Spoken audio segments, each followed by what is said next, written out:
야담상회를 찾아주신 마님들과 선비님들 감사드리옵니다. 야담상회, 오늘의 몰아보기 한상 차림 지금부터 내어놓겠습니다.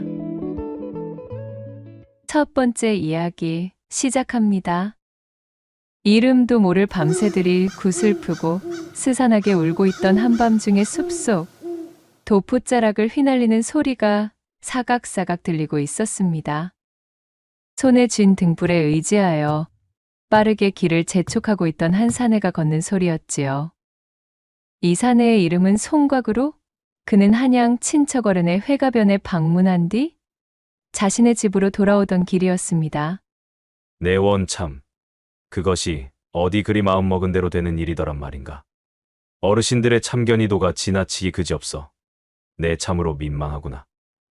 콧김을 뿜으며 무언가 석연찮은 표정으로 중얼거리는 송곽의 눈에는 당혹감과 서운함 등등 복잡한 감정이 뒤섞인 모습이었습니다. 그 연유인즉슨 바로 송곽의 나이가 어느덧 장가를 들어 집안의 대를 이을 시기가 되었기 때문에 벌어진 소동 때문이었습니다. 그는 손이 귀한 집안의 4대 독자였기에 집안 어르신들의 과한 기대를 한 몸에 독점하고 있는 사내였어요. 회가변 참석을 빌미로 오래간만에 걸음한 친척집에 모인 어른들 역시도 썩 듣기 좋은 말만 던지는 것은 아니었지요. 꼬장꼬장하게 나이를 먹은 그들은 양반 가문의 질서와 반상의 법도를 앞세우며 송곽에게 이런저런 잔소리를 해댔던 것입니다. 하루빨리 혼담을 펼치고 신부를 맞이하여 장가를 가야 될 것이 아니더냐?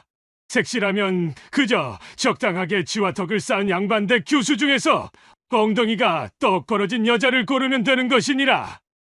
한시를 지체하지 않고 후사를 도모하여 가을무 쑥쑥 뽑듯 그렇게 고추 달린 놈을 어서 나 가문의 대를 이어야 하지 않겠느냐? 곽이 너의 어깨에 걸린 가문의 기대가 적지 않거늘 어찌 진중히 생각해보고는 있는 것이더냐? 이같이 용단처럼 화포를 쏘아대듯 별 도움도 되지 않는 잔소리들을 해대는 통에 애써 잔치에 참여한 송곽의 기분만 잡치고 말아버렸지요.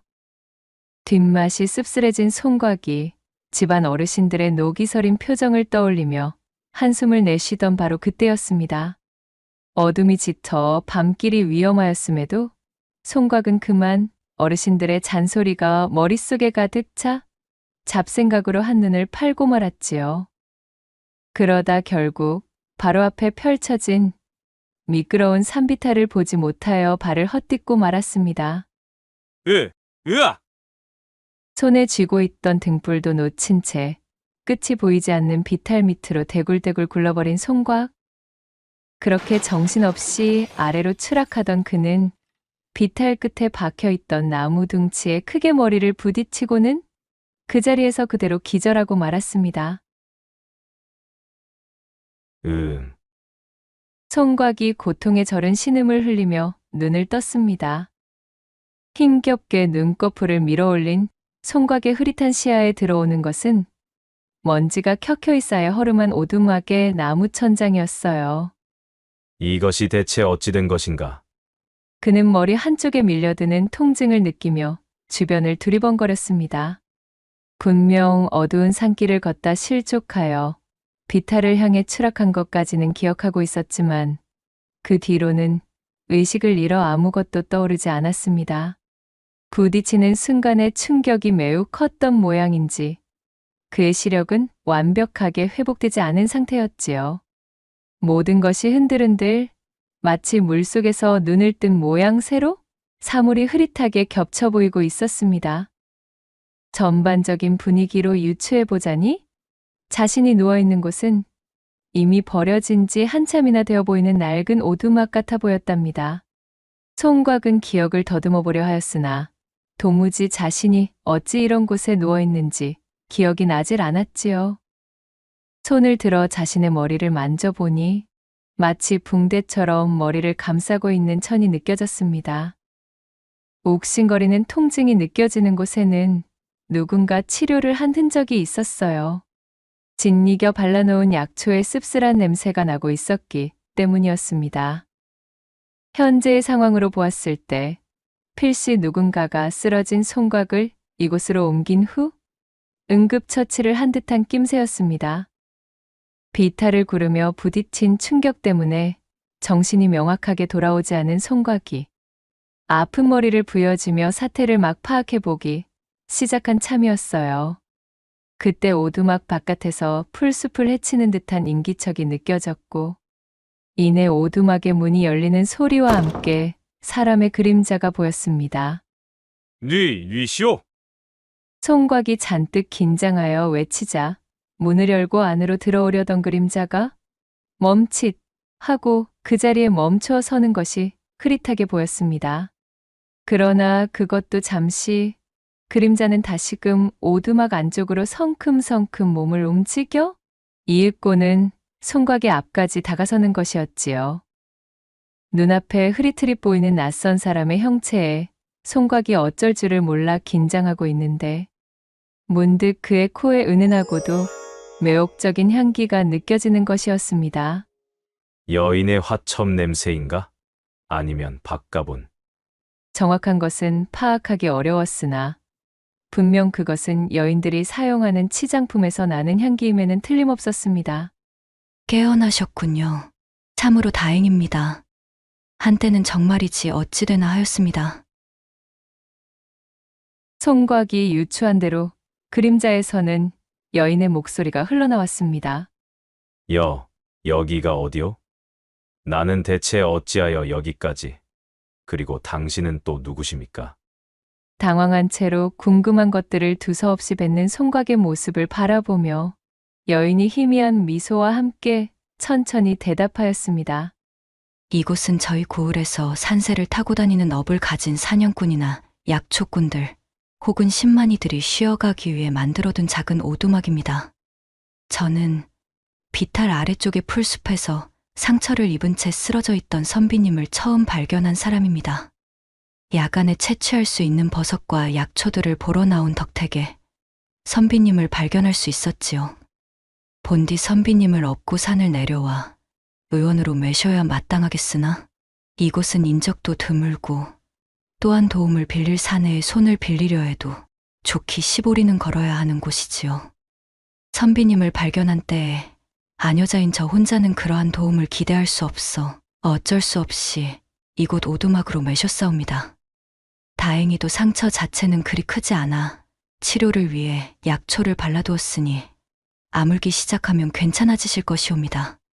조곤조곤 모든 상황을 설명해준 여인은 송곽의 손에 주먹밥을 들려주었습니다. 아마도 머리의 통증 때문에 시력이 온전치 않으신 것으로 보입니다. 생전 저희 아비가 의원 노릇을 하던 자였기에 얼추 흉내 정도는 내는 재주를 가지고 있사오니 너무 심려치 않으셔도 되신답니다. 시장하실 텐데 욕이라도 좀 하시옵소서. 그제야 송곽은 잔뜩 긴장하고 있던 어깨에 힘을 풀고 한시름 덜 수가 있었지요. 이거 참으로 고맙소. 그대가 아니었다면 나는 꼼짝없이 밤이슬을 맞고 객사하였거나 아니면 호환을 당해 산군의 먹잇감이 되고 말았을게요. 다시 한번 감사를 드리겠소이다. 내 이 은혜는 반드시 갚고자 함이니 그대의 이름을 알려줄 수 있으시겠소? 송곽의 말에 여인은 희미한 웃음을 띠며 대꾸했지요. 은혜라 할 것도 없사옵니다. 그저 당연히 해야 할 일을 한 것뿐 소녀의 이름 같은 것은 중한 것이 아니지요. 그리고 저 역시도 이곳을 떠나려던 참에 선비님을 발견한 것이므로 굳이 이곳에 다시 오실 필요도 없으십니다. 선비님께서 잠들어 계실 동안 의원에다가는 제가 미리 언지를 해둔 참이오니 얼마 뒤면 의원과 도움을 줄 자들이 이곳에 당도할 것입니다. 선비님께서 무사히 깨어나신 것을 보았으니 저는 이제 그만 돌아가 저희 길을 재촉하도록 하겠습니다. 아니, 이보시오. 그렇다고 이리 통성명도 없이 가버리는 법이 어디에 있소? 거듭된 송곽의 읍소에도 여인은 태도를 굽히지 않았어요. 어딘가 다급해 보이는 여인은 그렇게 인사를 남기고는 몸을 일으켜 세웠습니다. 그녀는 송곽의 만류에도 불구하고 오두막을 벗어났고 송곽은 흐릿한 시야 너머로 보이는 여인의 형체에 손을 뻗으며 그녀를 불러 세우다 갑작스럽게 밀려드는 열감과 통증에 그만 다시 눈을 감고 쓰러져 버렸습니다. 이후 그녀가 말한 대로 헐레벌떡 오두막으로 도착한 의원과 사람들의 소란스러운 소리가 들려왔어요. 그들의 도움을 받아 송곽은 무사히 산을 내려올 수 있었고 인가가 들어찬 고을까지 당도할 수 있었습니다. 그곳의 의원에서 나머지 치료를 받고 완쾌한 이후 집까지 돌아갈 여정길에 오를 수 있을 정도의 체력을 회복하게 되었지요.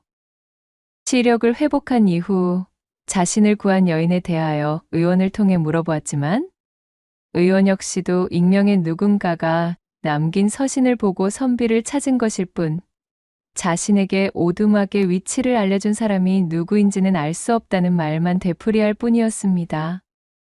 아무리 보아도 겸양을 위해 제 신분을 노출하지 않으려는 심정이었거나 혹은 자신의 정체 그 자체를 알리지 않고 싶어하는 사람으로 보였습니다.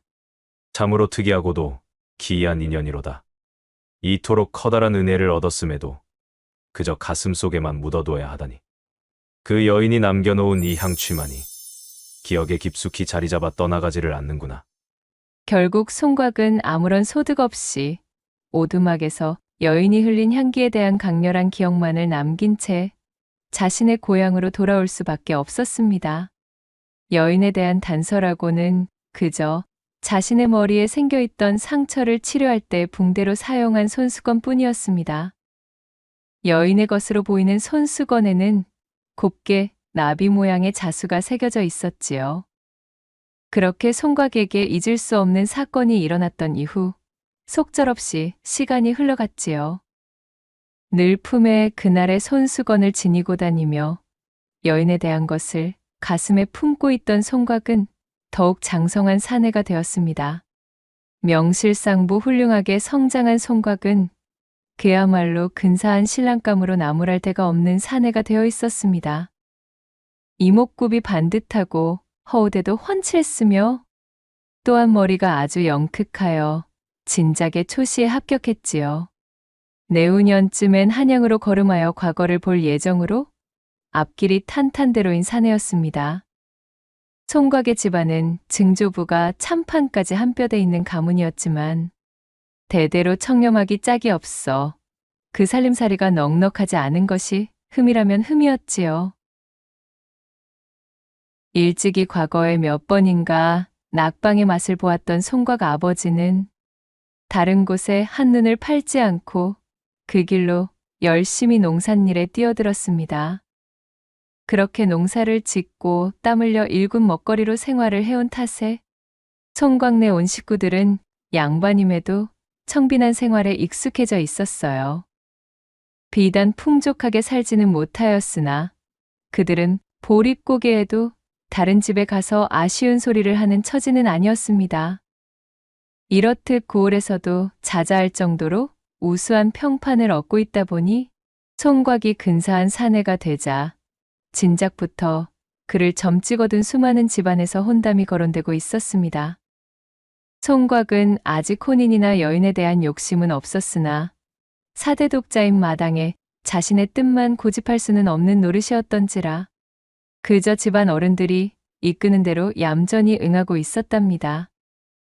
1등 신랑감이던 송곽과 혼담을 성사시켜 한몫 단단히 잡아보려던 매파가 문지방이 닳도록 송곽의 집을 들락날락거리고 있었지요.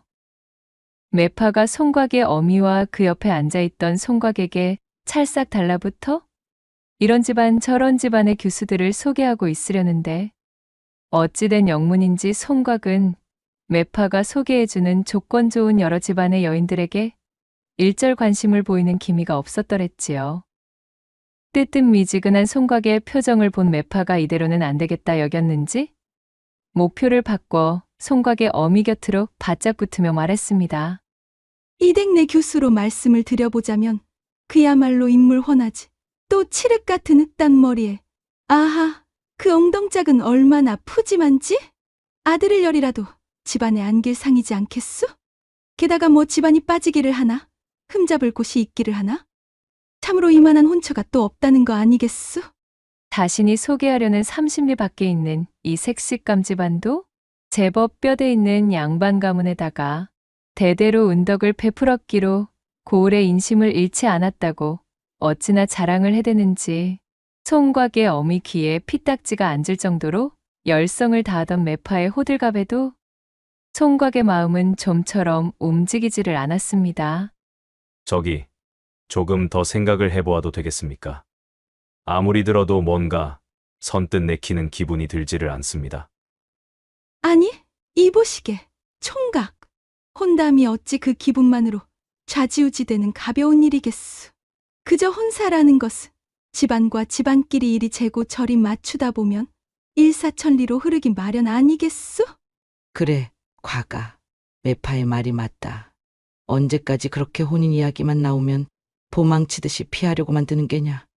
때를 놓치기 전에 얼른 결정을 보아야 되지 않겠느냐. 총각의 말에 매파와 총각의 어미가 그를 만류했습니다. 집안과 어른들의 말을 거스를 수 없었던 총각의 입에서는 탄식만이 나오고 있었지요. 그렇게 옥신각신을 하던 매파가 돌아간 이후 한참의 시간이 지난 저녁 때 총각은 품 안에 손을 집어넣어 무언가를 꺼내 들었습니다. 그것은 바로 나비 모양의 자수가 새겨진 손수건이었습니다. 바로 일전 자신을 치료해준 여인이 남긴 유일한 단서였지요. 총각은 손수건에 희미하게 남아있는 향료를 느끼며 눈을 감았습니다. 이름조차 알려주지 않은, 얼굴조차 제대로 보지 못한 여인이었으나 그날 이후로 총각은 단 한시도 그녀의 목소리를 잊은 적이 없었습니다. 다시 한번 그녀를 볼 수 있는 기회가 있다면 좋으련만. 총각은 여인에 대한 생각을 떠올릴 때마다 제 가슴이 요동을 치는 것을 막을 수 없었습니다. 집안의 어르신들에게는 차마 언급하지 못하였으나 그는 여인이 자신의 목숨을 구해준 뒤로 얼굴조차 모르는 그녀에게 흠뻑 매료된 뒤였습니다. 매파가 제 아무리 집안 배경이 훌륭하고 나무랄 데 없는 규술합시고 여인들을 소개해 주어도 총각의 심장에는 이미 나비자수 손수건에 그녀가 꽉 들어차 있어 여타의 틈조차도 내어주지 않는 것이었어요.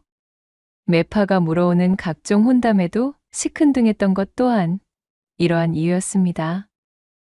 그는 하늘을 향해 얼굴을 치켜들고 흐릿한 형체로만 기억하고 있는 여인에 대한 모습을 떠올려 보았습니다. 어디에 사는 어느 누구일고 아주 작은 단서조차도 없으니 이리도 깊어진 내 마음이 견디기 어려워도 찾아 나설 묘수가 생각나지를 않는구나.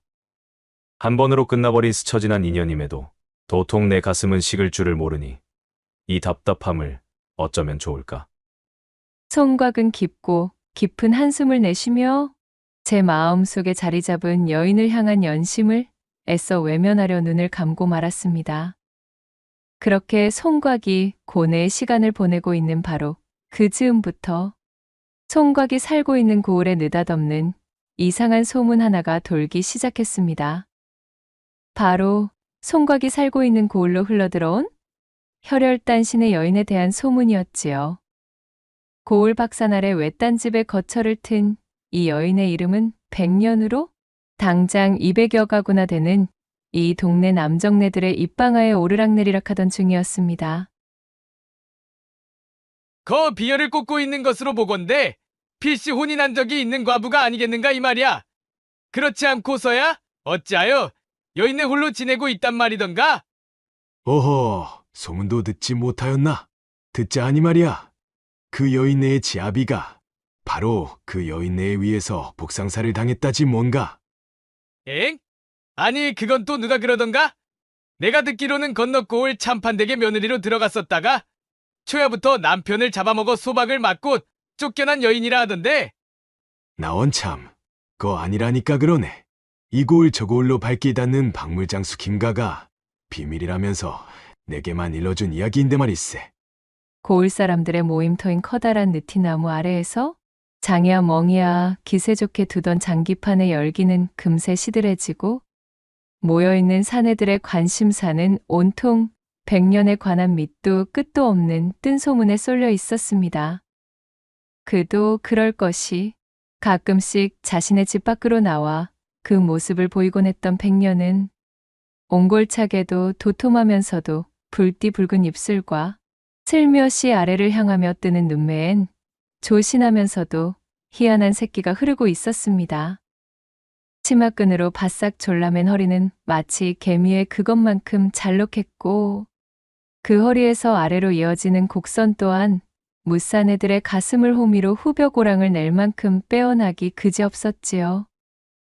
허나 그녀는 그 누구와도 말을 섞는 기색을 보이지 않았고 여러 사내들이 백년을 향해 짓궂은 농이나 선물 공세를 퍼부으며 그녀의 환심을 사려 하였으나 번번이 무시와도 같은 퇴짜를 맞고 돌아설 뿐이었습니다.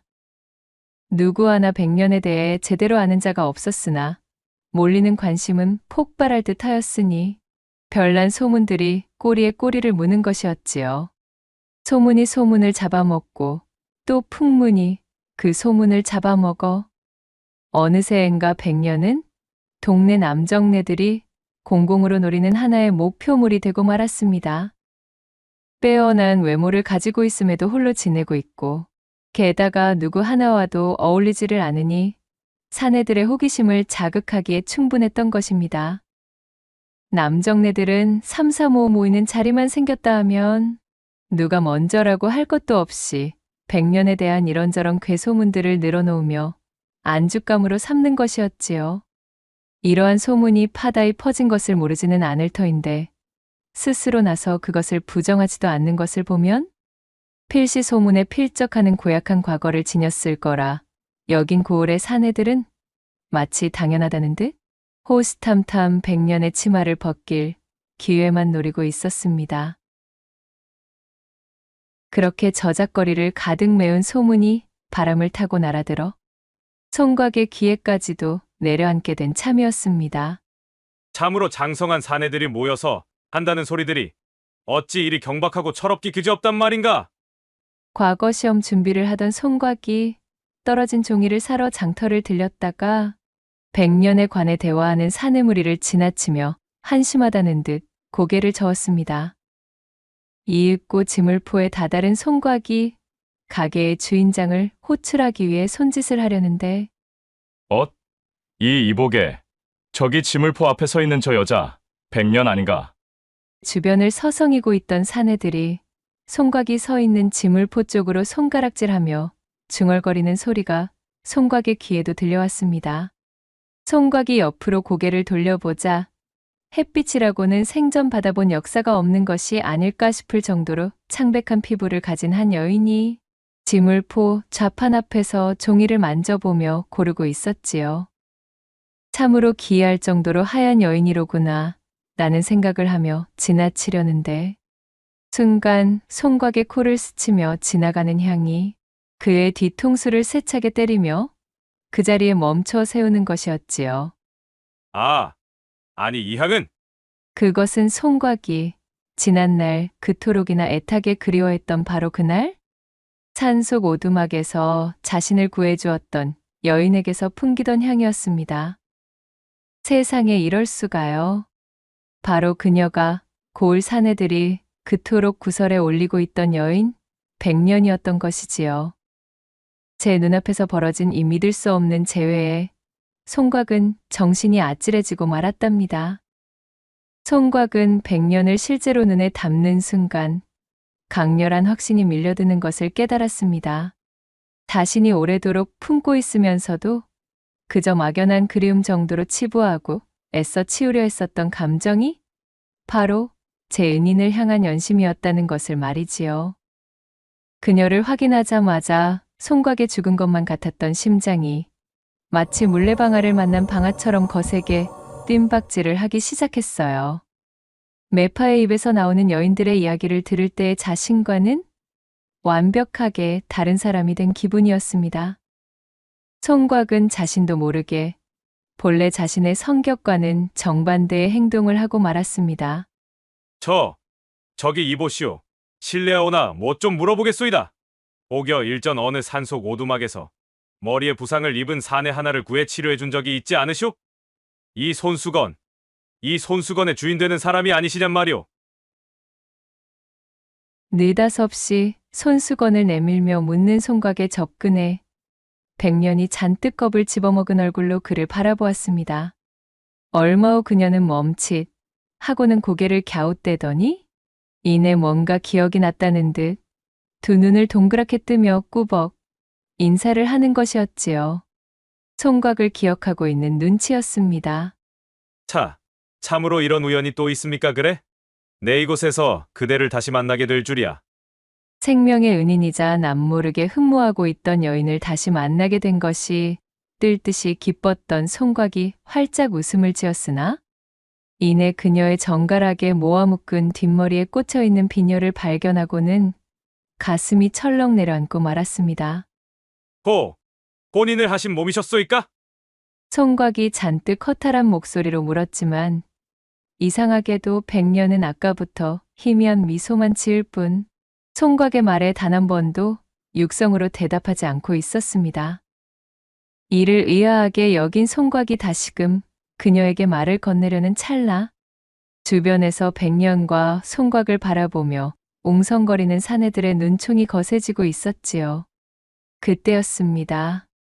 이를 의식한 백년이 마치 벼락을 맞은 사람 마냥 화들짝 놀라더니 송각에게 꾸벅 인사를 하고는 도망치듯 지물포에서 빠져나가기 시작했습니다. 한동안 멍하니 그녀의 뒷모습만 바라보던 송각은 이내 큰 결심을 한 듯 입술을 깨물고는 불이 나게 그녀의 뒤를 쫓아갔지요.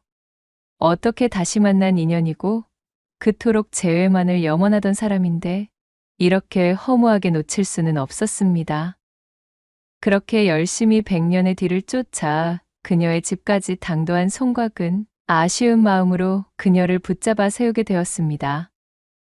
난처한 표정이 되어 어쩔 줄 몰라 하는 백년에게 자신을 구해준 그날 이후로 단 한시도 그녀를 잊은 적이 없음을 고하고는 그녀가 남겼던 손수건의 나비자수를 보이며 말을 이었습니다. 일이 따라 나선 것을 용서해 주시오. 그저 이렇게 죽기 전 다시 그대를 만날 수 있었음에 감사를 하고 싶었소이다. 헌데 어찌하여 이 마을에 그것도 이리 혼자 지내고 계신 게요. 비녀를 꽂고 있음으로 보건대 지아비가 있는 몸인 듯하나 그 어디에도 사내의 흔적이 보이지를 않는구려. 백년은 슬픈 눈으로 조용히 송각을 바라보았습니다. 비록 자신의 시력이 온전치 않을 때 눈에 담았던 그녀였으나 지금의 느낌과는 분명 다른 사람이었지요. 그녀의 몸은 뭔가 엄청난 두려움에 사로잡혀 사시나무 떨리듯 바들바들 떨리고 있었습니다. 그리고는 이내 방 안으로 들어가더니 종이와 붓 그리고 벼루를 꺼내오는 것이었어요. 백년은 무릎을 꿇고 조신하게 앉아 한참이나 말없이 먹을 갈았습니다. 이윽고는 붓을 들어 종이에 글자를 적어내려 갔지요. 긴 정막 속에서 가녀린 동작으로 먹을 머금은 붓을 움직여 글을 적어내려간 백년이 그것을 송각에게 내밀었고 송각은 종이에 쓰여진 글자들을 천천히 읽기 시작했습니다. 그것은 백년이 지난날 자신의 사연을 쭉 나열한 글이었어요. 일전 백년이 산에 올랐다가 쓰러진 송각을 발견하고 그를 오두막으로 옮겨 구해주었던 그 시기 홀어머니를 모시고 살던 백년에게는 그를 짝사랑하는 덕달이라는 이름의 한 사내가 있었습니다. 숫기가 없고 어딘가 음침하였던 이 덕달은 백년에게 제 마음을 표현하거나 호감을 나타낸 적이 없었지요. 그저 하루 종일 백년의 꽁무니를 쫓아다니며 먼 발치에서 그녀를 훔쳐보는 것으로 제 감정을 채우기 일쑤였던 어딘가 이상한 사내였습니다. 그날도 백년을 따라 한참이나 그 뒤를 쫓아다니며 그녀의 일거수일투족을 지켜보고 있던 중이었지요. 그러다 그녀가 웬 외간 사내를 부축하여 오두막으로 들어가는 모습을 보게 되었고 그간 저홀로 백년에게 연심을 품고 있었던 덕달은 말도 안 되는 질투심을 느끼며 마치 자신의 연인인 백년이 다른 사내와 정을 통한 것 같은 기분을 느끼게 되었습니다. 용서할 수 없구먼. 감히 나를 두고 그 엉덩짝을 가벼이 놀려 다른 사내와 정을 통했단 말인감? 그리하여 덕달은 그 이후로 백년에 대한 좋지 않은 소문을 퍼뜨리기 시작하였습니다. 탁백이 서너 대 값만 쥐어주면 치마를 벗는다는 둥, 이불 속 기교가 어찌나 시원하던지 거쳐간 사내가 좋기 일백은 된다는 둥, 그야말로 헛소문이 따로 없었으나 그녀의 빼어난 외모와는 어울리지 않았던 이 난잡한 풍문은 하나의 유흥거리가 되어 사람들의 입방아를 타고 점점 퍼져나가기 시작했습니다. 소문을 접한 자, 그 소문을 실어나르는 자 모두에게 사실관계는 중요하지 않았어요. 사람들은 그저 고을 내 최고의 미인이었던 이 백년에 대한 추잡한 이야기들이 자신들의 호기심과 재미를 충족시켜주는 것에만 집중할 뿐이었습니다. 처음에는 백년을 모르는 사람들 위주로 퍼지던 소문은 이윽고는 백년과 가까웠던 지인들마저도 헛소문에 좌우되어 그녀를 의심하고 멀리하기 시작했지요. 덕달에게서 시작된 뜬 소문은 그 덩치를 더욱 키워나갔습니다. 고을 사내들은 마치 그간 쳐다도 보지 못하던 백년이라는 여인에 대해 경쟁이라도 하듯 사실은 자신과도 하룻밤을 보낸 가벼운 여자였다 라는 기조의 거짓말을 하며 으스대기 시작했습니다. 어둠을 잘라먹고 커진 악이 가득한 소문의 종국에는 백년은 재수가 옴붙은 여인이라 그녀와 밤새도록 합판을 하고 나면 다리가 부러져 부목을 대고 드러눕게 된다는 둥, 백년과 정을 통했다가 외양간에 원인 모를 불이 나 외양간을 말끔히 태우고 소는 몽땅 도망가게 되었다는 둥, 입에서 입으로 전해진 괴소문이 온 동네에 파다하게 퍼졌지요.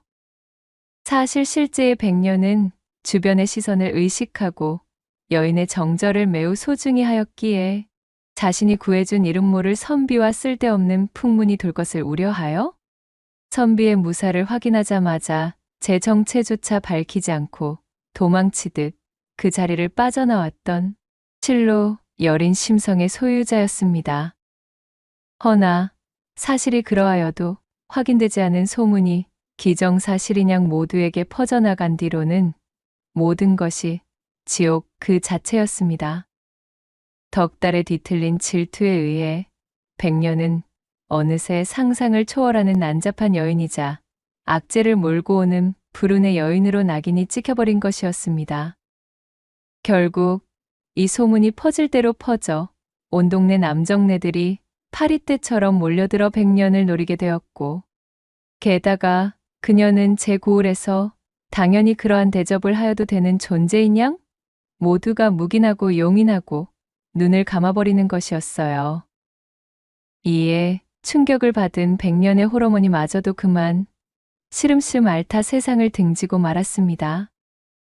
홀어머니의 묘에 엎드려 3일 밤낮을 목 놓아 슬피 울던 백년은 마지막 날 다 쉬어버린 목소리로 마치 토해내듯 울음을 삼켰고 어미를 잃은 충격과 사람들에 대한 두려움이 더해져 그만 목소리를 잃어버리고 말았지요.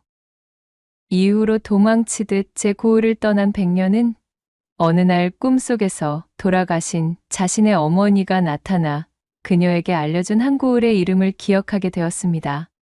아무런 연고도 없이 그저 꿈속에서 자신의 어머니가 알려주었다는 이유로 넘어와 자리를 잡은 고을이 바로 송곽의 고향인 곳이었지요.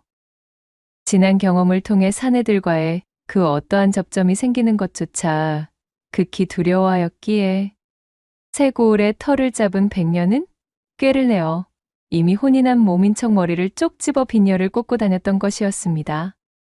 그런 지옥을 겨우 헤쳐나왔음에도 불구하고 이 고을에 들어서자마자 또다시 뜬 소문, 헛소문에 시달리게 된 것이지요. 이 모든 내용이 적혀있는 글을 읽어내려간 송곽의 눈은 걷잡을 수 없는 분노와 지독한 슬픔이 뒤섞여 형언할 수 없는 모양이 되어 있었습니다. 실로 어찌 이러한 일이 있을 수가 있단 말인가? 그야말로 인두겁을 뒤집어 쓴 짐승놈들이 아니던가? 이런 무지막지한 고초를 당하고 고향을 등겨 떠나온 여인을 새로 잡은 터전의 사내들이 또다시 괴이한 소문으로 다시금 괴롭히고 있었다니. 송곽은 자신의 혼사를 더 지체할 필요가 없음을 알아차렸습니다. 그리고 100년의 사연을 모두 알게 된 지금, 그간 자신이 그녀를 그리워했던 마음이 그저 한낱 지나가는 감정이 아니었음을 다시금 깨닫게 되었지요. 그는 지난날 자신의 은인인 100년을 다시 만날 날을 학수고대하고 있었고, 드넓은 조선의 땅덩어리에서 이렇듯 다시 만나게 된 인연은 절대 무시할 수가 없는 데다가 자신의 목숨을 구해준 여인이 이러한 고초를 당하게 둘 수는 없다며 100년을 설득했습니다. 지난 시간 동안 고초를 당해온 그녀는 현재 자신의 처지가 내세울 것이 못되어 한사코 거절하려 하였지만 송곽의 결심은 그 누구도 꺾을 수가 없었지요. 100년의 눈물을 본 송곽은 마치 질주하는 멧돼지와 같은 기세였습니다. 혼사를 일사천리로 진행하는 것과 함께 일부러 온 마을 곳곳에 100년을 자신의 신부감이라 공표하고 다녔지요. 그리하여 100년이 송곽 집안의 며느리가 될 것이라는 소문이 퍼진 이후 100년을 향한 짓궂은 농담과 악소문을 입에 담는 자는 자취를 감추게 되었습니다.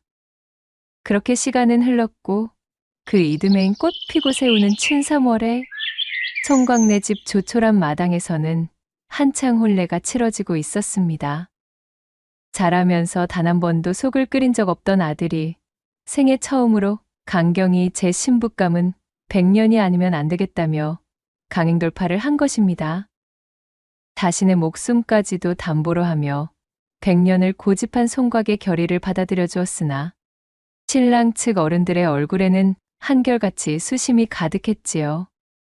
100년에 대한 소문이 진실이 아니었음에도 찜찜한 풍문으로 둘러싸인 말 못하는 여인을 며느리로 들이는 것이 못마땅했기 때문이었습니다.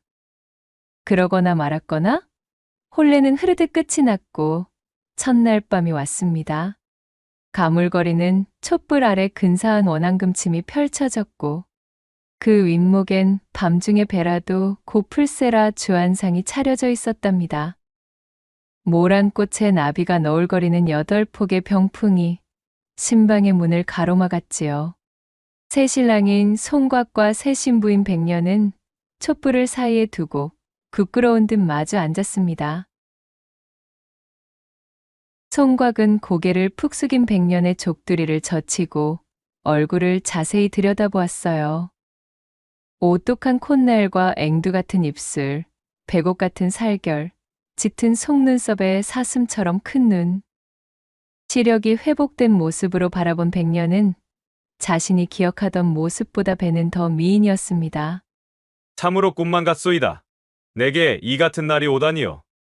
이는 분명 하늘이 제게 주신 천금의 기회요 인연입니다. 송곽의 말을 들은 100년은 어깨를 들썩이며 흐느끼기 시작했지요.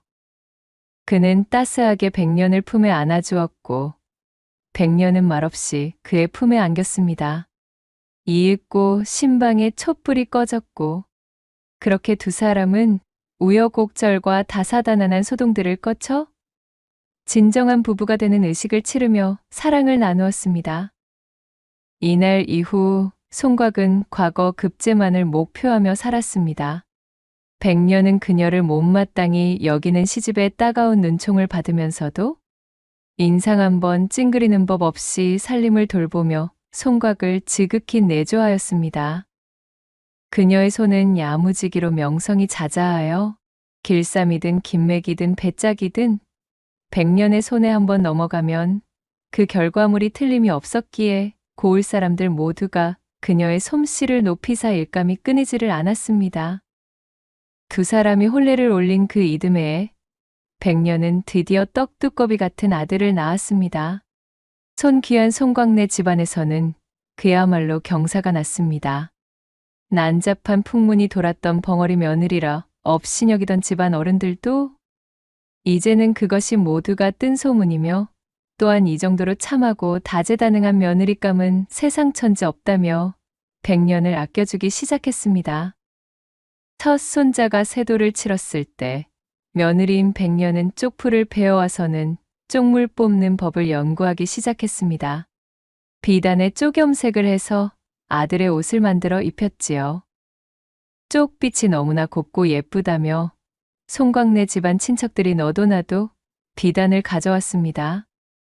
백년이 그들 모두에게 쪽염색을 해주었고 그것으로 옷을 지어 입혀놓았더니 세상에 나요. 온 동네방네 소문이 퍼져 그날부로 여기저기서 주문이 들어오는 것이었어요. 들어오는 주문이 감당이 안 될 지경에 쪽염색으로 벌어들이는 돈이 눈이 휘둥그레지는 액수였습니다. 그 이후로 시아버지는 온밭에 쪽풀만 가꾸며 입이 귀에 걸렸고 백년은 마당에 독을 12개나 차려놓고서는 쪽물을 빼며 또 한편으로는 송곽의 과거 공부 뒷바라지를 했습니다. 집안은 나날이 풍성해져 갔고 백년의 정성어린 내조의 하늘도 감동하였는지 그해 송곽은 드디어 과거에 급제하였지요. 송곽네 집안은 며느리인 백년이 복덩어리라며 끔찍이도 아껴주었습니다. 과거 급제 후 홍패를 받은 송곽은 관직에 진출한 이후 승승장구하여 백년의 삶을 망쳐놓은 주범인 덕달과 그 고을의 사내들에 대한 추포령을 내리게 되었고 그렇게 붙잡힌 덕달을 국법으로 심판함으로써 그간 자신의 아내인 백년을 괴롭혔던 악연의 사슬을 드디어 끊게 해주었어요.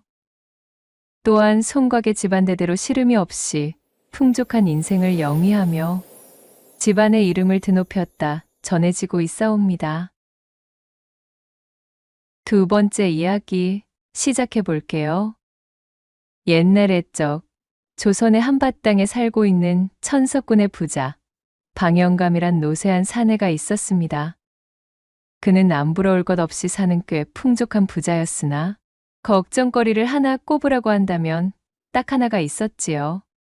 방영감의 슬하에는 딸만 주렁주렁 7이었고 어떻게 된 것이 아들이 들어설 기미가 없는 것이었습니다.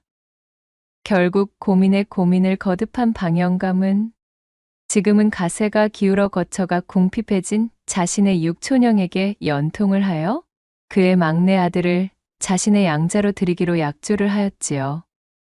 집안 사람 대부분이 이에 대해 반대하며 특히 그 친척의 평소 행실에 대해 말을 꺼냈습니다. 그 작자의 씨라면 분명 이 집안에 큰 화를 불러올 것이라며 방영감을 만류하였지요. 허나 방영감의 결심은 한결같았고 이를 막을 수 있는 사람은 아무도 없었습니다. 양자를 들이기 전 방영감은 그간 집안의 크고 작은 일에 대한 조언을 해주던 큰 스님인 추남 스님을 찾아갔습니다. 깊은 산속에 외딴 암자에 틀어박혀 혼자서 벽면 수행을 하며 불공을 닦는 추남 스님은 출가하기 이전부터 방영감과는 매우 절친한 사이였지요. 이따금씩 추남 스님이 탁발하러 나오면 언제나 방영감 집을 제일 먼저 들러서는 사랑방에 들러 서로 글을 나누고 시를 지어 선물하였습니다. 방영감도 때때로 생각을 정리하고 싶을 때면 느긋하게 암자에 올라서 추남 스님과 고담줄론을 나누며 또한 고견을 경청하곤 했답니다. 그런 막역한 방영감이 난데없는 양자를 드리기로 했다는 얘기를 꺼내자 추남 스님의 안색이 어쩐지 좋지 않았습니다. 천천히 육갑을 짚어보던 추남 스님은 방구들이 꺼져라 한숨을 토하는 것이었지요. 진정 그리 하여야겠소. 육갑을 아무리 짚고 또 짚으며 또한 들여다보아도 이 결정은 결코 말리지 않을 수가 없을 정도로 결과가 좋지 않게만 나오니 내 도저히 그 녀석을 양자로 들이라는 말을 꺼낼 수가 없구려 그래. 애둘러 양자를 들이지 말라는 소리를 간곡하게 전하였지만 아들이 너무나 소원이던 방영감은 그만 추남 스님의 깊은 만류에도 불구하고 육촌형의 막내 아들을 양자로 들이고 말았습니다. 그리하여 우여곡절 끝에 양자로 들어온 이 택주란 녀석은 어릴 때부터 소문난 말썽꾸러기였습니다. 도대체가 그 속에는 청개구리 귀신이라도 들었는지 하라는 공부는 안 하고 하지 말라는 못된 짓만 쏙쏙 골라서 하는 것이었지요. 어려서부터 그 손버릇이 꽤 나빴던 택주는 점점 도벽이 심해지더니 이젠 아주 밥 먹듯 남의 물건을 슬쩍하는 것이었어요. 방영감이 출타만 했다 하면 사랑방에 들어가서 다락을 열고 그 속에 돈을 몽땅 훔치곤 하였지요.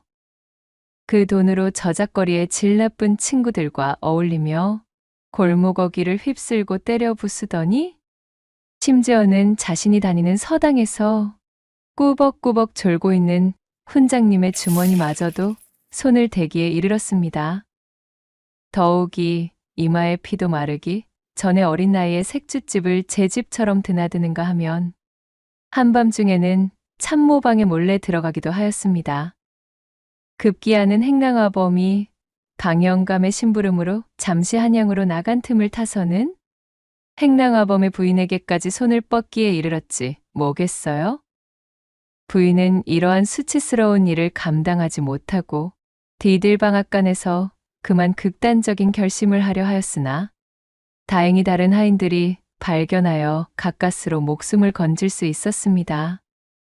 그 이후로도 행랑아범의 부인은 정신적인 충격으로 며칠 동안이나 자리에 누워 있었고 방영감의 집안 하인들은 안타까운 시선으로 행랑아범 내외를 바라보았지요. 일이 점점 커지는 걸 느끼자 택주는 사랑방 다락에 숨겨진 금부치를 훔쳐서는 집에서 달아났습니다. 화가 머리끝까지 치밀어 오른 행랑아범은 날카로운 낫을 들고 곧바로 택주를 추격하였고 고을이 삽시간에 소란스러워졌지요. 고을 사람들은 혹여 택주를 해쳐 행랑아범이 경을 칠까 염려하여 그의 뒤를 따라다니며 말리기 시작했습니다. 또 사람들의 일부는 방영감에게 달려가 이 사태를 중재해달라며 탄원을 하기에 이르렀지요. 이러한 상황을 수습하기 위해 방영감은 문전옥답 5맞이기를 행랑아범에게 떼어주는 대가로 이 사건을 겨우 무마시킬 수가 있었습니다. 평소 자신의 관연한 딸들이 훈기를 맞게 되어 그들을 시집 보낼 때 남들처럼 조촐한 혼수만을 마련해주고 출가외인이라며 논 한마지기조차 아까워했던 방영감이었기에 친아들도 아닌 양자인 택주의 뒤치다거리를 위해 이토록 많은 재산을 내어주는 모습은 여러 사람들의 입방아에 오르내리기에 충분했습니다. 방탕하고 무책임한 성격의 택주는 이렇듯 방영감이 간신히 수습해줘 겨우 목숨을 구했음에도 불구하고 그깟 일로 자신을 타박했다는 이유만으로 잔뜩 토라져서는 평양으로 건너가 장사나 배우겠다며 가출하여 자리를 틀더니 얼마 지나지 않아 그곳의 간판기녀 향매라는 여인에게 빠져들었지 뭐겠어요. 집에서 훔쳐나간 돈을 흥청망청 함부로 써댔던 택주는 어느새 빈털터리가 되어 빚에 쫓기는 신세가 되었지요. 세상 물정도 모른 채 망나니처럼 구는 것을 호락호락 받아주는 것은 방영감 뿐이었습니다. 험난한 바깥 세상은 결코 그렇지가 않았어요. 결국 빚쟁이들에게 붙잡힌 택주는 그야말로 흠씬 두들겨 맞으며 곤욕을 치르게 되었고 건너 이 소식을 들은 방영감은 양자로 들인 택주를 향한 애정과 책임감 그리고 가문의 체면을 지키고 싶은 마음이 한데 뒤섞여 어쩔 수 없이 집사에게 묵직한 전대를 채워 평양으로 보냈습니다. 택주를 데려오기 위해 막대한 비용을 들여야 했지만 어쩐 일인지 방영감은 쉽게 택주를 포기할 기미가 없었습니다. 그 애타는 마음을 일할이라도 헤아렸으면 좋았겠지만 산전수전을 거쳐 겨우 집으로 데려다 놓는들 택주는 또다시 집을 나가 사고를 치고 다니기 부지기수였고 방영감은 매번 사람을 풀고 돈을 쏟아부어 택주를 찾아다녔습니다.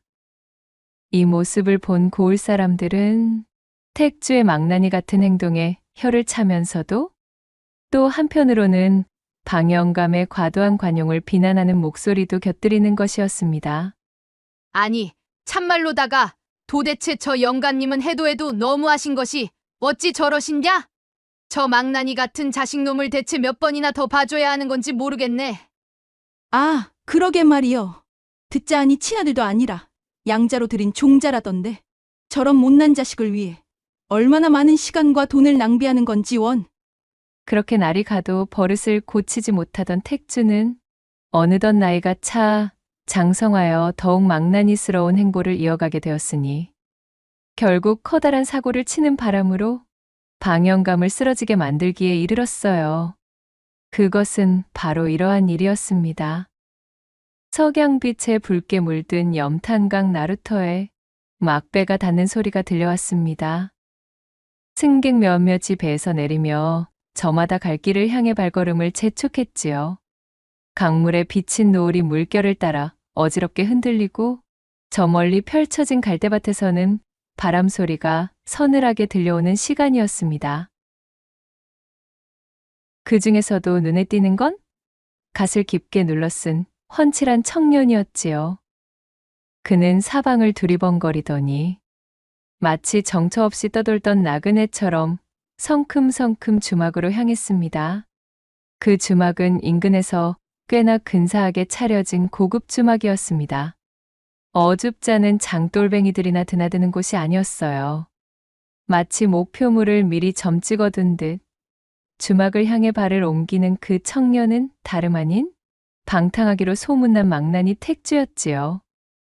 겉으로는 태연한 나그네인 척하고 있었지만 그 속으로는 무슨 짓을 벌일지 모르는 못된 성미가 뒤섞여 있었습니다. 한탕 시원하게 해먹고 슬그머니 빠지자. 애비랍시고 잔소리만 해대는 노친네 얼굴 보는 것도 지긋지긋하니 이참에 한탕에서 미천을 잡은 다음 이곳을 뜨는 게야. 굳게 다짐하며 택주가 주막에 들어섰습니다. 치마끈을 바짝 끌어올려 매끈한 허벅지를 드러낸 젊은 주모가 살인문을 들어오는 택주를 보고는 방긋 웃으며 맞이하는 것이었지요.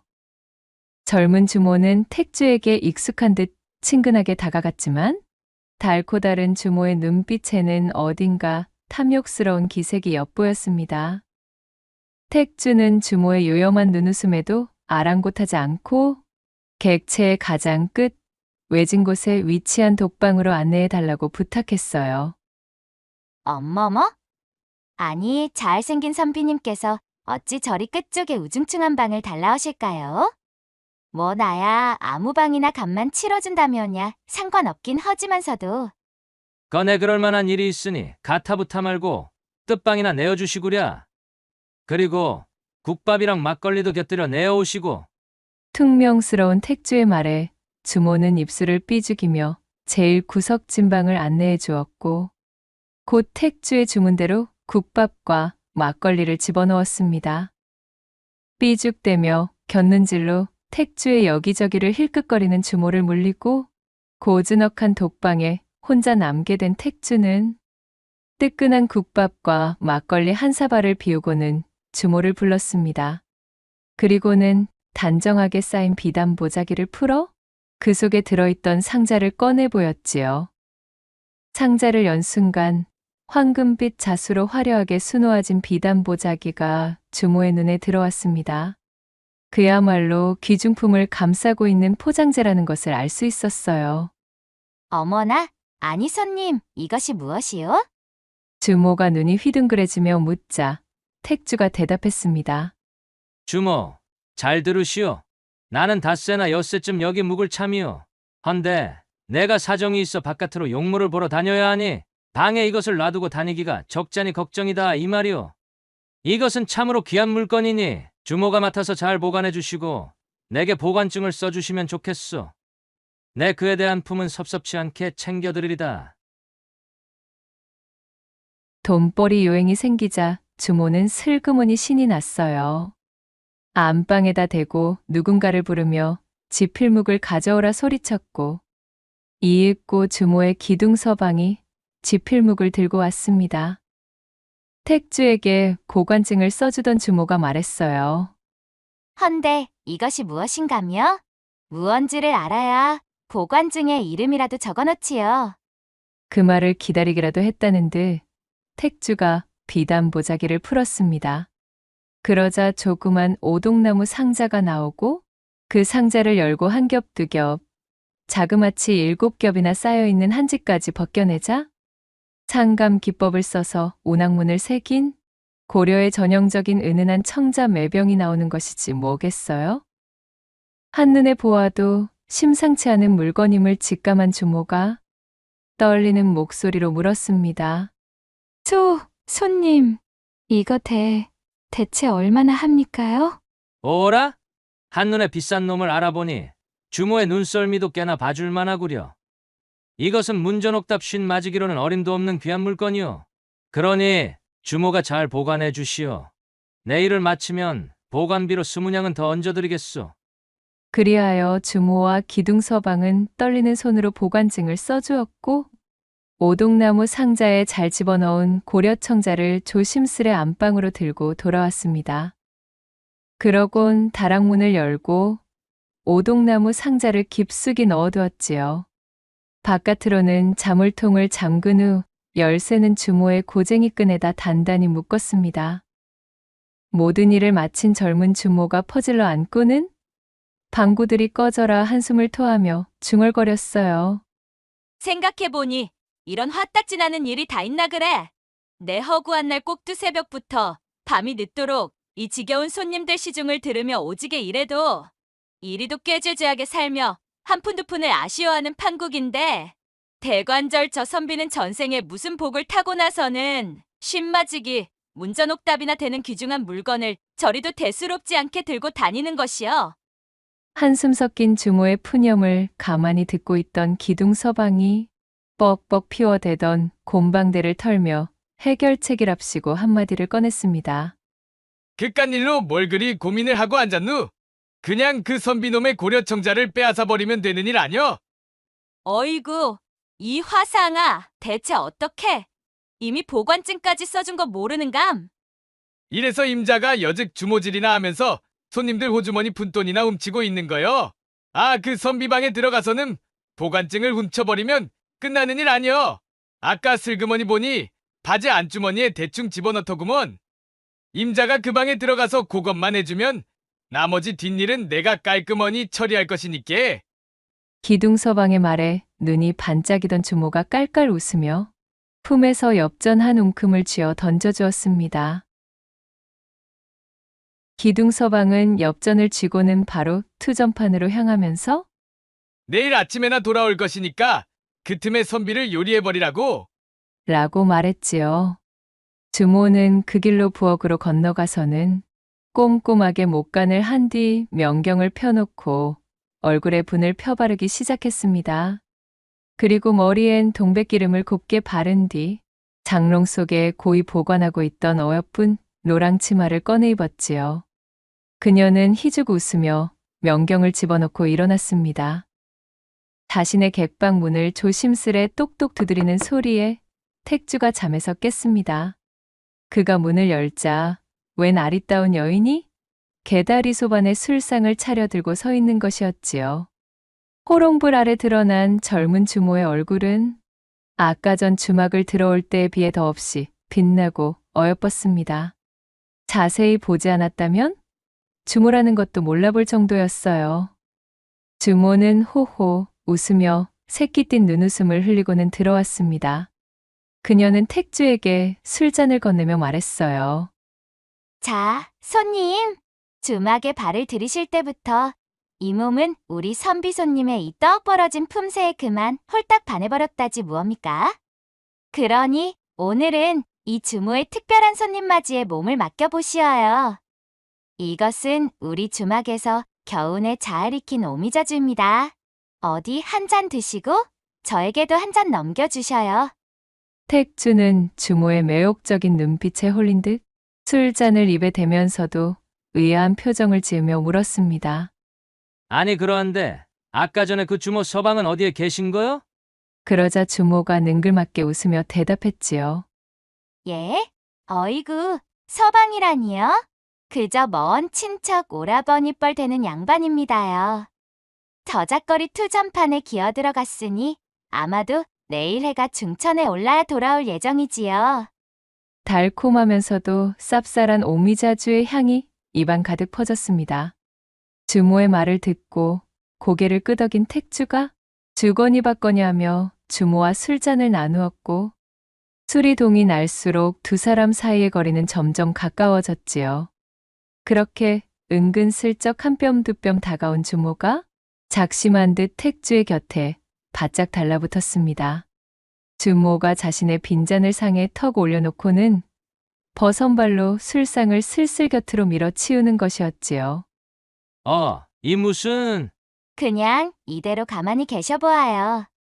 주모는 그리 말하고는 호롱불을 훅 불어 껐습니다. 한창 힘이 좋았던 택주와 농익은 젊은 주모는 그렇게 불덩어리가 되었고 서로를 끌어안으며 일을 치르고 말았습니다. 택주의 마음은 이미 주모에게 빼앗긴 듯 했습니다. 그는 주모의 유혹에 저항할 생각조차 하지 않았어요. 택주의 밑에 깔린 주모는 자신이 가지고 있던 모든 기회를 쏟아부으며 교성을 토하면서도 한쪽 손만큼은 바쁘게 택주의 바지 속 안주머니를 더듬으며 고관증을 찾으려 했었지요. 그렇게 방구들이 무너져라 거나하게 운우를 나눈 뒤 젊은 주모는 옷매무새를 고치며 방을 나왔습니다.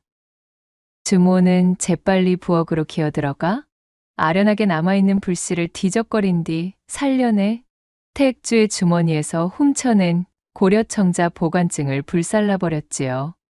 옳거니? 되었구나. 주모는 회심의 미소를 지으며 안방으로 돌아갔고 그렇게 주막에서의 요상한 하루가 지나갔습니다. 그 이튿날부터 주모의 기둥서방은 부지런히 부잣집을 돌아다녔습니다. 바로 작물의 고려청자를 사겠다는 물줄을 물색하기 위해서였지요. 한참을 돌아다닌 지 3일째 되는 날, 근방의 만석군 부자 백참봉이 그 고려청자를 사겠다는 입지를 넣었습니다. 드디어 떼돈을 벌게 되었다며 젊은 주모와 기둥서방은 쾌재를 불렀어요. 주모가 고려청자를 꺼내기 위해 열쇠를 따고 다락문을 열어보았습니다. 헌데 세상에나 대관절 이게 어찌 된 일인가요? 안에 고이 들어있어야 할 고려청자 보따리가 온데간데 없이 사라진 것이었습니다. 주모와 기둥서방이 서로의 얼굴을 바라보며 어찌 된 영문인지 몰라 멍청한 표정을 짓고 있을 때 택주는 주막과 떨어진 강어기에 서서 무언가를 찾으며 허둥거리고 있었습니다. 사실 내막은 이랬습니다. 젊은 주모가 택주의 객방으로 찾아와 요염한 미소를 날리던 그때 사실은 택주 역시 속으로 회심의 미소를 짓고 있었습니다. 그 역시 단판을 준비하고 주모를 쓰러뜨릴 궁리 중이었는데 주모 쪽에서 먼저 그리 제 발로 들어오니 웬 떡이냐 싶었던 것이지요. 사정없이 주모를 담금질하며 다른 한 손으로는 몰래 주모 고쟁이에 꿰찬 다락 열쇠를 슬그머니 빼돌린 후 미리 준비해둔 찰흙덩어리에 찍어 본을 떠든 것이었습니다. 어려서부터 도벽에 눈을 떠 여기저기 손을 대며 슬쩍하던 버릇이 빛을 발하는 순간이었지요. 이튿날 택주는 미리 떠둔 열쇠본을 들고서는 저작거리 대장간으로 달려가 꼭 맞는 열쇠를 복제해왔습니다. 그리고 주모가 장을 보러 잠시 방을 비운 사이 안방에 들이닥쳐 열쇠를 이용해 다락문을 열었지요. 이 고려청자가 싸구려 가짜인 것도 모르고 다락에서 없어진 걸 알면 거품을 물고 자빠지겠지? 그럼 나는 보관증을 들이밀며 당장 이 주막을 내게 넘겨서라도 배상하라고 하면 끝이지. 총골에 처박혀서 형편없는 기둥서방 하나 두고 주모질이나 하는 여편네를 농락하는 것은 일도 아니라 이것이야. 정말이지 나는 어찌 이리 머리가 영특한 것일꼬. 그랬습니다. 택주는 이 같은 사기극을 벌여 가짜 고려청자를 몰래 없애버린 뒤 그것을 제대로 보관하지 못했다는 책임을 물어 젊은 주모의 주막을 송두리째 자신의 것으로 먹어버릴 심산이었지요. 택주는 가짜 고려청자 보따리를 꺼내 그 길로 멀찍이 떨어져 있는 강으로 수장시켜버렸습니다. 제 뜻대로 모든 것이 진행되자 기쁜 마음도 잠시 이게 어찌 된 일인가요? 자신의 바지 속 주머니에 꼬깃꼬깃 접어서 넣어두었던 고관증이 잡히질 않는 것이었지요.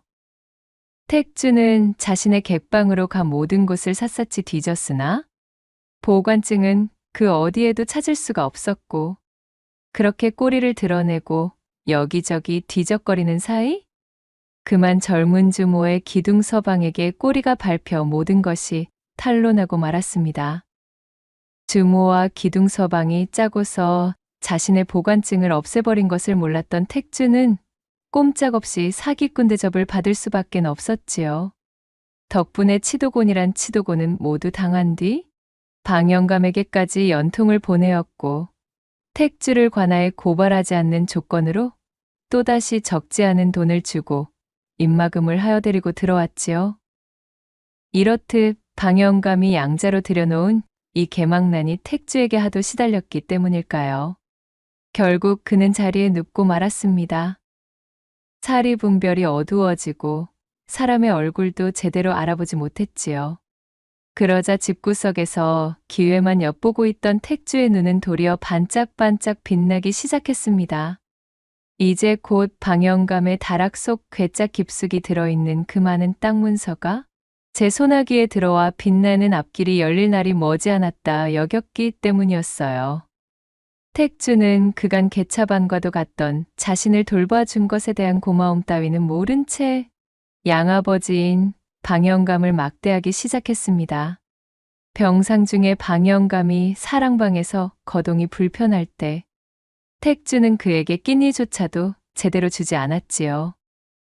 그러던 어느 날 오래간만에 기력을 되찾은 방영감이 돌연 가출을 감행했습니다.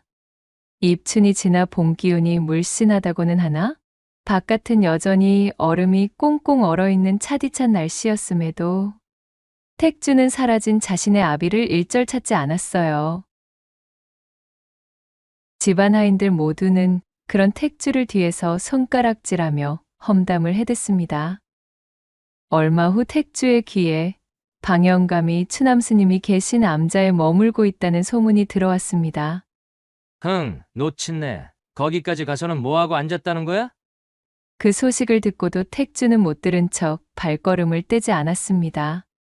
그렇게 얼마 지나지 않아 방영감은 양자로 들여 극진이도 보살피던 아들에게 자신의 임종조차 보이지 못한 채 암자에서 조용히 숨을 거두었습니다. 방영감은 초라하게 황천이 있는 곳으로 떠나게 되었어요. 그 곁은 추남스님만이 굳건히 지키고 있었습니다. 추남스님의 얼굴에는 알 수 없는 그림자가 가득히 내려와 있었고, 자신의 오랜 벗이 이승을 하직하는 모습을 말없이 지켜보았지요. 그 뒤로 이상한 일이 일어났습니다. 그 개망난이로 불리던 택주가 드디어 자신의 과오를 뉘우친 것일까요? 상복을 푹 눌렀어 얼굴이 드러나지 않을 정도로 침울해 있는 모습의 택주가 자그마치 9일장으로 거창히 장례를 치르며 곡소리를 내는 것이었습니다. 조선 팔도에서 그 이름이 유명한 직관을 불러다가 방영감의 맷자리를 잡고는 봉분을 높이 올렸지요.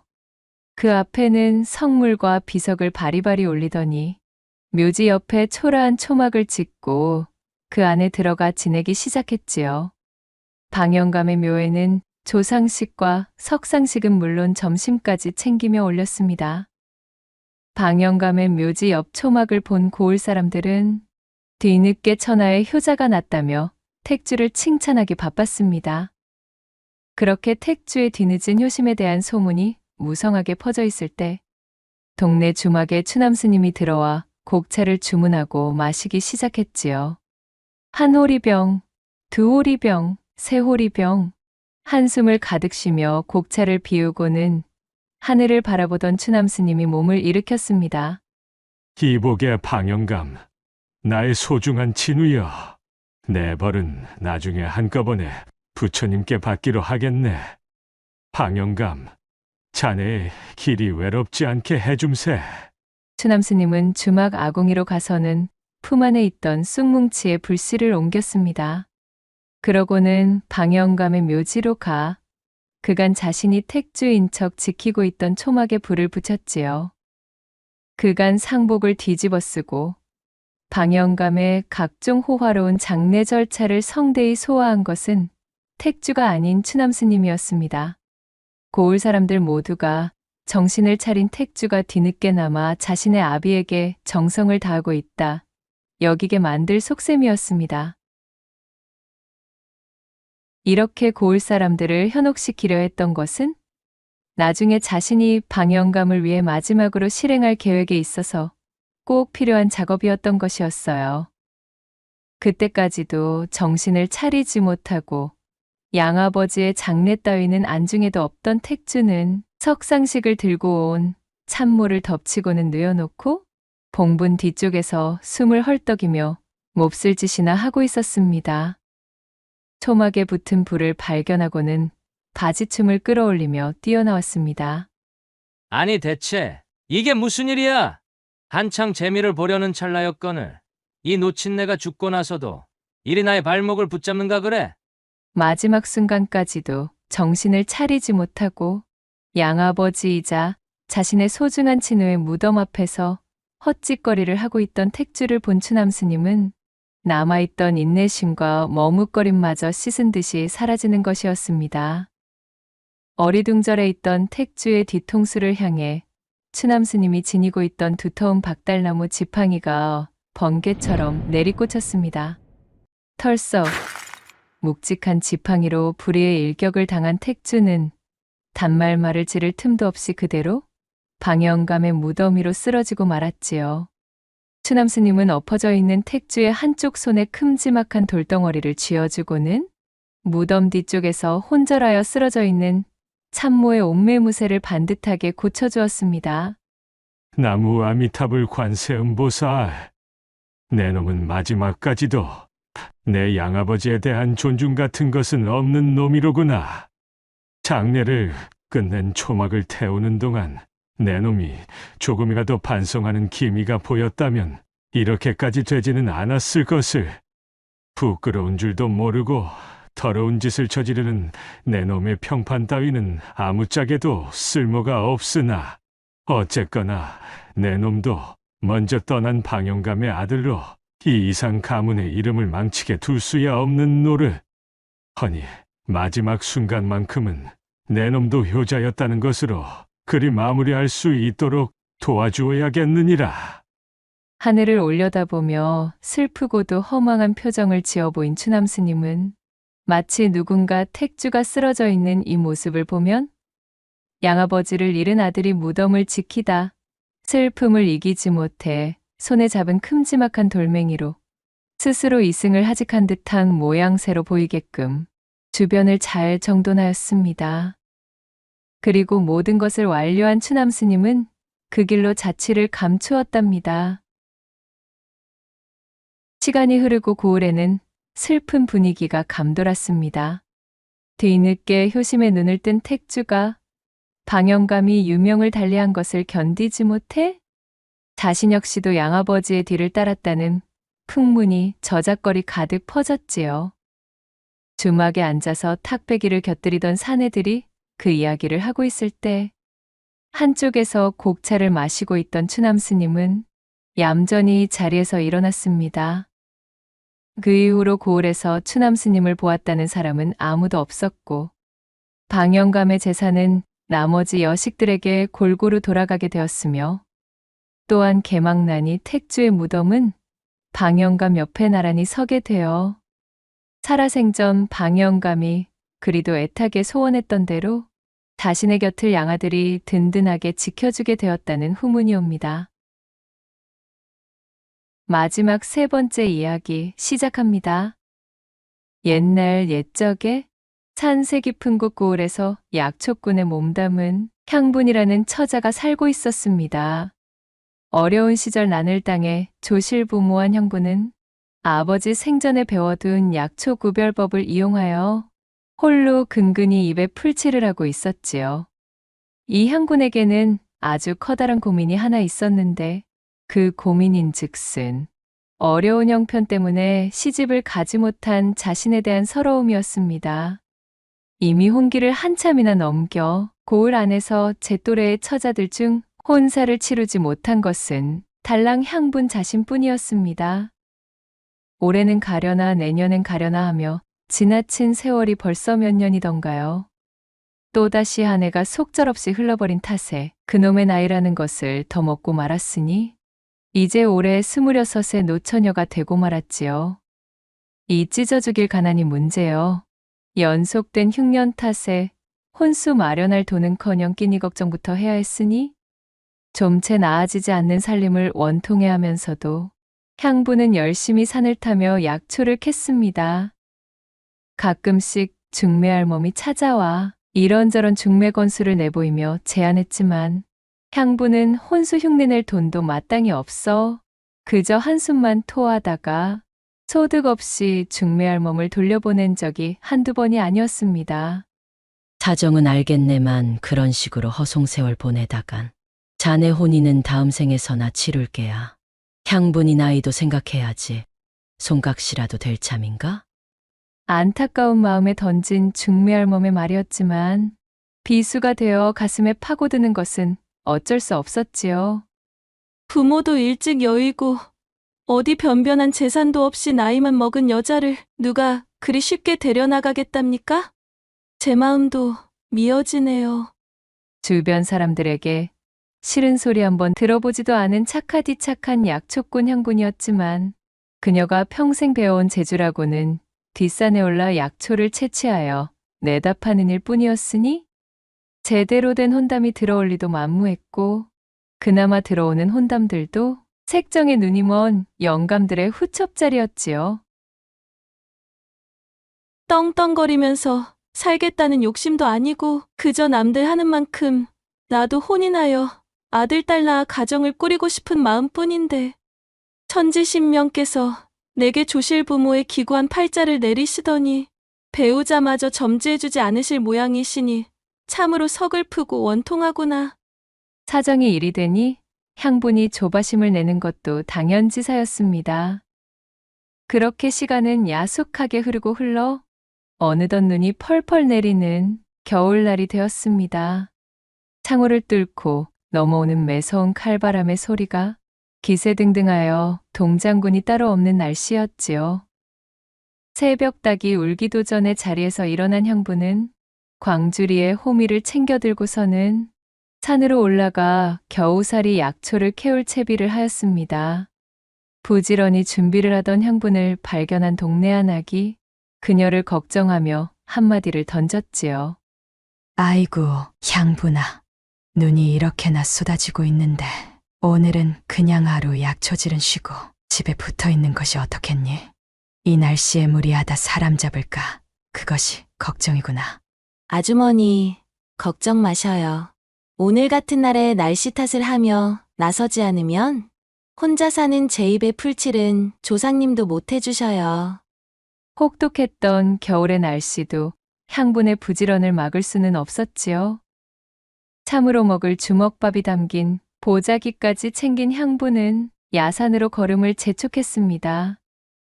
그녀는 산신에게 실하고 귀한 약초를 광주리 한가득 캐올 수 있게 맑은 물을 떠놓고 치성을 다한 기도까지 올리고서 몸을 추스리며 깊은 산속을 향해 걸었습니다.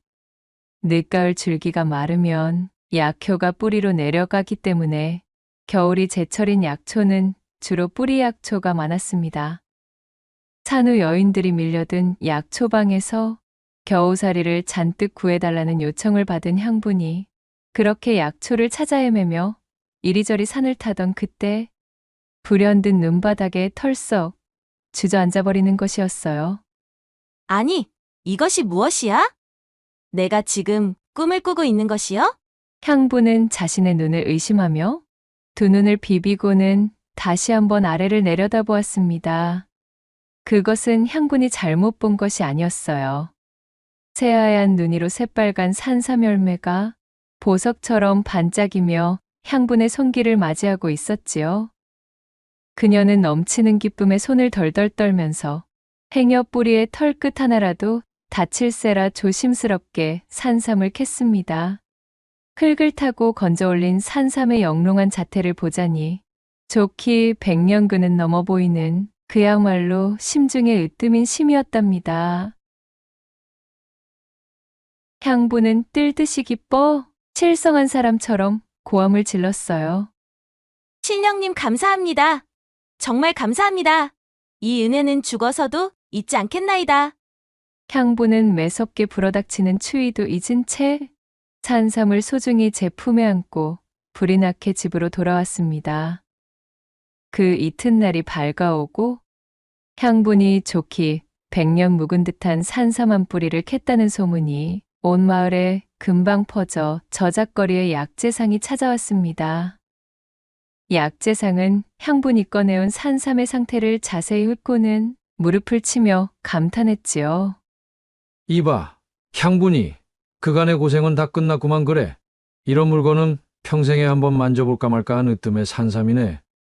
내 약재상을 해온 세월이 적지는 않다만 이런 실한 놈은 내 평생에도 처음일세 그려. 마음껏 기뻐해도 좋겠어. 이것은 거진 부르는 것이 값인 물건이라 이 말씀이지. 약재상의 말에 향분의 얼굴에 웃음꽃이 만개했습니다. 향분이 산삼을 소중하게 보자기에 말아 갈무리하자 약재상이 그녀에게 말했습니다. 향분이 이럴 것이 아니라 지금 당장 산삼을 들고 주막으로 가자고. 네, 갑자기 주막은 어인 연유로요? 어이구, 이거사. 이런 진귀한 물건은 말이야. 비싼 값을 쳐주는 자에게 넘겨야지. 천석군 부자 박찬봉이 지금 주막에서 이 산삼만을 기다리고 있다네. 향분이가 100년 넘게 묵은 듯한 산삼을 캐왔다는 소리에 박찬봉이 아주 부르는 값은 모두 치겠다면서 눈에 불을 켜고 있다는 소리도 못 들었는가? 그치가 지병으로 골골댄 세월이 많다 보니 몸에 좋다는 것에는 돈을 아끼지 않는다고 하는구만. 아니, 그것이 정말입니까? 그렇다면 이럴 것이 아니지요.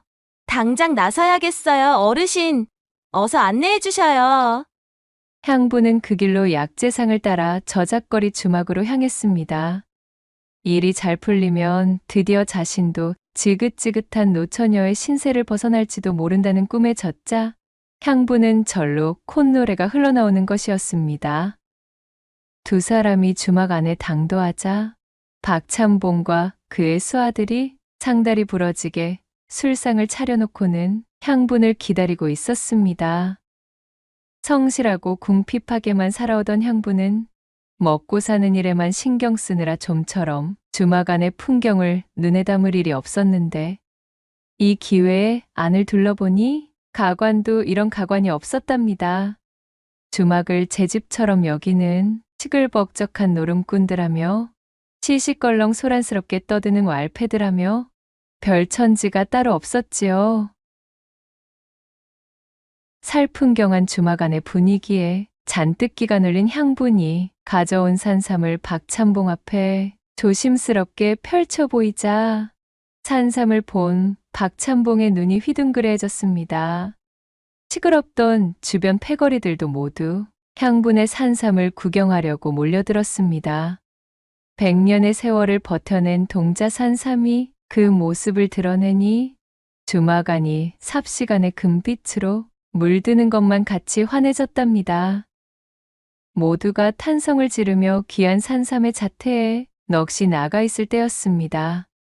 향분과 박찬봉의 자리 뒤쪽에서 누군가 번개처럼 튀어나오더니 이내 향분의 산삼을 낚아채고는 그 길로 와그작 씹어먹는 것이 아니겠어요? 아니, 지금 이게 뭐 하는 짓이야? 눈앞에서 믿을 수 없는 일이 벌어지자 잔뜩 흥이 올라있던 박찬봉의 눈에서 불꽃이 튀었답니다.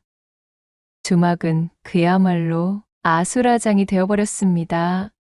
말릴 틈도 없이 벌어진 희대의 난장판이었지요. 머리끝까지 화가 치민 박찬봉이 제수아들을 시켜 이 산삼도둑의 멱살을 잡아 패대기를 치고는 그 낯짝이나 보려고 머리를 잡아 올렸습니다. 산삼도둑의 정체는 바로 오랜 폐병으로 기침을 달고 살던 유명한 노름쟁이 만복이었지요. 만복은 몸도 성치 않아 제대로 노름판에 끼지도 못하면서 노름판의 뒷전에서 심부름이나 받아가며 골이나 뜯는 것이 일상이었던 하류 논팽이였습니다. 집도 절도 없이 주막을 전전하며 젊음을 탕진 중인 암울한 청년이었지요. 박찬봉의 수아들에게 호되게 맷찜질을 당한 만복은 그야말로 코피가 터지고 입술이 벽나발처럼 부어오른 채로 주막 바닥에서 먼지를 뒤집어 쓴 채 구겨져 있었습니다. 박찬봉은 화가 가라앉지 않은 얼굴로 소리쳤답니다. 내 이놈을 포박해서 당장 우리 집으로 끌고 가렸다.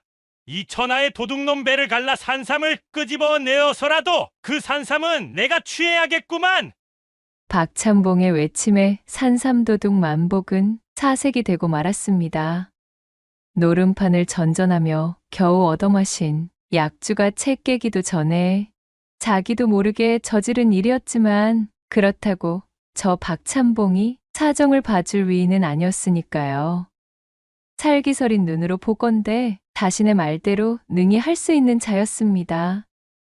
그렇게 목덜미가 붙들린 만복이 주막 밖으로 끌려나가려던 바로 그때 묵묵히 소동을 바라보고 있던 향분이 나서며 입을 열었습니다. 참봉 어르신, 아직까지 만복 씨의 뱃속에 있는 그 산삼은 제 것인거려. 뭐시? 아니 향분이 그게 무슨 소리야? 참봉 어르신께서는 아직 제 산삼의 값을 치르지 않으셨습니다. 그렇지요? 그렇다면 아직까지는 산삼의 소유권이 제게 있다는 말이지요. 향분의 말을 들은 박찬봉은 아무런 말도 할 수 없었습니다. 그녀의 말대로 아직 산삼의 가격을 지불하지 않았기 때문이지요. 제 아무리 화가 난들 산삼의 본래 주인이 나서 저리 말하니 박찬봉은 이렇다 할 대꾸가 생각나질 않았습니다. 그러자 향분이 다시 입을 열었지요. 그러니 이 도둑놈의 배를 째든 통째로 삶든 산삼의 주인인 제가 하겠습니다. 참봉 어르신께서는 그치를 제게 넘겨주셔요. 나 이거야 원. 참으로 오늘 하루 일진이 사나울라니까 이런 경을 칠 경우를 다 보고 말이야. 에이잉 아주 배려버렸구먼. 박찬봉은 잔뜩 노기를 뿜으며 투덜거렸고 못내 마땅찮은 표정을 지으며 몸을 돌려 돌아가 버렸습니다. 그리하여 향부는 씩씩대던 박찬봉의 수하들에게서 만복을 건네받게 되었지요. 그렇게 주막을 빠져나와 인적이 드문 언덕마루에서 만복을 풀어주며 향분이 말했습니다. 만복 씨, 어서 가세요. 뒤는 걱정 말고 얼른 도망치셔요. 만복 씨의 배를 뒤집어 본들 이미 뱃속으로 떨어진 산삼이 멀쩡하겠어요. 오죽일이 풀리지 않고 답답했으면 만복 씨가 그런 행동까지 했을까 싶은 마음입니다. 만복 씨를 책망치 않을 테니 마음 쓰지 마시고 얼른 도망치세요. 어서요.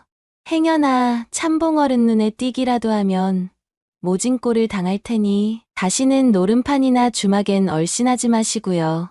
아시겠죠? 향분의 말을 들은 만복은 눈시울을 붉힌 채로 잠시 멍하니 서서 그녀를 바라보다 이내 몸을 돌려 고개 너머로 사라졌습니다. 그렇게 향분이 만복을 보내준 뒤 사라진 만복을 다시 본 마을 사람은 아무도 없었지요. 한바탕 소동을 뒤로하고 집으로 돌아온 향부는 바닥에 털썩 주저앉아 크게 한숨을 토했습니다. 어진 마음에 만복을 보내주긴 하였지만 눈앞에서 산삼을 날려버린 쓰린 속은 어쩔 수 없었으니까요.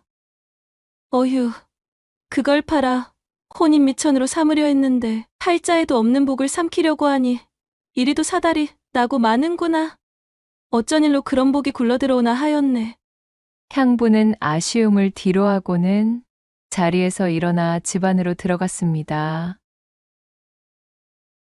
또다시 3년이라는 세월이 흘렀습니다. 얼음이 녹고 꽃이 고개를 드는 어느 봄날이었지요. 향분이 예나 다름없이 약초를 찾아 헤매다 산을 내려와 집마당으로 들어섰습니다. 쑤셔오는 무릎에 몸을 가누며 약초들을 정리하려는데 자신의 집 마당 앞에서 갓을 쓰고 비단 두루마기를 입은 젊은이가 냅다 자신을 향해 넙죽 절을 하는 게 아니겠어요. 깜짝 놀란 향분이 다급하게 약초를 내려놓으며 고개를 조아렸습니다. 아니 귀한 양반분께서 어찌 저 같은 아래 것에게 이러십니까요? 향분 씨, 저를 모르시겠습니까? 저 만복입니다. 예, 누구요? 만복씨, 설마 그 만복씨? 그 말을 들은 향분이 고개를 들어 찬찬히 그의 얼굴을 살폈습니다. 갓을 쓴 얼굴을 들여다보니 정말로 3년 전 자신이 도망치도록 보내준 그 만복이 맞았던 것이지요. 하지만 예전과는 너무도 달라진 모습이었습니다. 피골이 상접하던 꾀죄죄한 모습은 온데간데 없었고 얼굴에는 기름진 살이 올라와 광채가 나고 있었으며 그 어깨는 떡 벌어져 아주 다른 사람이 되어 있었습니다. 이게 어찌 되신 일인가요? 만복씨 용모가 마치 다른 사람이 되어 있네요. 모든 것이 다 향분 씨 덕택입니다. 안으로 들어 제 이야기를 들어보시지요. 만복은 향분을 부축하며 그녀의 집 툇마루에 앉아 그간의 이야기를 시작했습니다. 3년 전 만복이 주막에서 향분이 산삼을 훔쳐먹고 그 길로 오래 앓던 폐병이 완치되는 기적을 맛본 것이었지요. 골골 떼던 육체에서 전에 없던 힘이 솟아나기 시작한 만복은 마음을 따잡고 나루터에 진을 치고 자리를 잡아 장사판에 뛰어들었고 그간 부단히 노력하여 거상이 되어 있었던 것이지요. 그간 벌어들인 돈으로 양반의 지위까지 사게 된 만복은 산삼을 훔쳐먹었음에도 자신을 용서하고 놓아준 향분의 은혜를 잊지 않고 이렇게 돌아왔던 것이었습니다. 그날 향분 씨가 은혜를 베풀어서 저를 놓아주지 않았다면 저는 박찬봉 어른의 손에 맞아 죽었든지 길에서 객사를 하였든지 지금의 제가 될 수는 없었을 것입니다. 정말 감사드립니다, 향분 씨. 만복은 다시 한번 고개를 조아리며 향분에게 감사 인사를 전했습니다. 그렇게 기쁜 재회를 두고 서로 이야기꽃을 피워대고 보니 만복은 그간 장사에만 몰두하느라 아직 혼례도 치르지 않았던 총각이었지요. 저기 향분 씨, 제가 이렇게 향분 씨를 찾은 연유는 비단 그날에 대한 감사 인사를 전하려는 것만은 아니었습니다. 향분 씨의 산삼 덕에 기세등등해진 것은 저희 팔자뿐만이 아니었다고나 할까요? 이제 그 덕을 산삼의 원래 주인에게 베풀고 싶은 마음인데 향분 씨는 어떠하신지요? 그것이 무슨 말씀이셔요? 잘 이해가 되지 않습니다. 만복씨. 저는 향분 씨와 혼례를 올려 산삼으로 얻은 기운을 돌려드리고 싶습니다.